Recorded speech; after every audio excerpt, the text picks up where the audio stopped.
you're inside Facebook, you're a decision maker at Facebook. You're a public company and you have obligations to the public. You have many obligations to the public. One is to your shareholders and the other is to your users. How do you make the decision, if you run Facebook, how do you decide between privacy and your shareholders, your valuation? Well, fortunately for Facebook, Mark Zuckerberg has almost all, or at least a majority of the voting shares. So I think this is very often a red herring that I hear from Silicon Valley companies saying, oh, well, we're beholden to Wall Street. It's like, really? Well, how come your voting structure is structured in such a way that your board cannot be replaced unless 3 co-founders decided that the board gets replaced? If you're Mark Zuckerberg and you're saying, well, we need to do this because Wall Street says so, it's like, well, no, you're Wall Street, actually. You hold a majority of the voting power of your corporation. And so I think to the extent that they're cognizant to what Wall Street wants is really an excuse to make sure that they can grow their own authority if they're not influenced by at least the share growth or the monetary growth of their stock.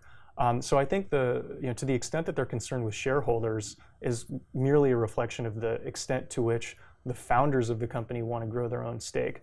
Now, that being said, I happen to think that privacy is actually going to blow over. I think, with the news cycle as fast as it is, with outrage hype the way it is, I think a lot of Americans, in a couple months will be on to the next thing. Maybe 6 months from now, they'll be back to privacy. But I don't think that most people have enough time or interest to think about the issue to such an extent where a mass movement towards privacy solutions for privacy solutions' sake is going to happen. A certain subsection of the population is very, very interested in it and very scared by it, will probably do a lot of research and become frightened. But I don't see that growing beyond a few percent of the population, at least at this point, unless something changes.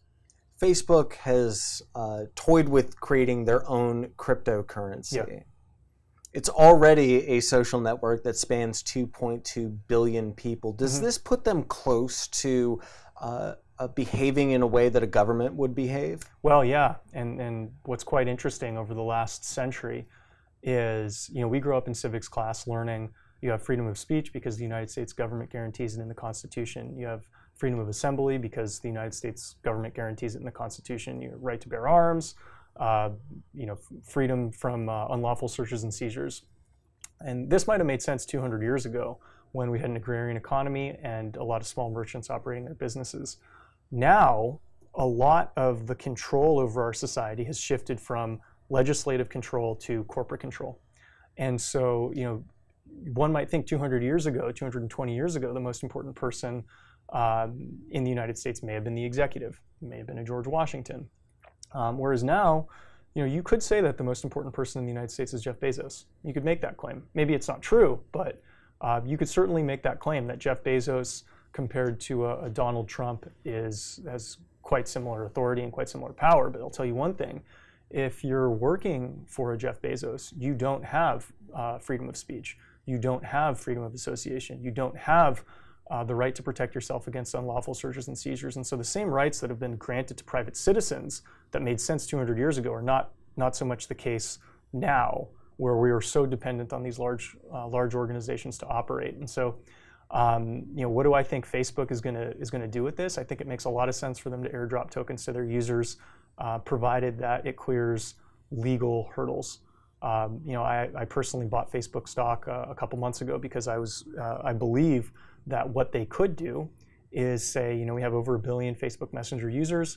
We're going to airdrop tokens to these users, and we will let them decide what the value is, because they don't want to be in a position where they're selling tokens the way Telegram is, because even if they're raising $10 billion and the thing crashes in price, that's not worth the reputational hit to them. But if they can offer their users something for free, say, hey, if you want these tokens, we'll give them to you. Just fill out this know your customer anti-money laundering information, because we need you to fill that out in order for us to give you these tokens. A solid portion of their users will fill it out, and they will get the tokens. And depending on the laws surrounding what they can do with that KYC AML information, it's possible that they could actually form a better ad targeting layer using the data that's necessary for them to obtain in order to airdrop tokens to their users.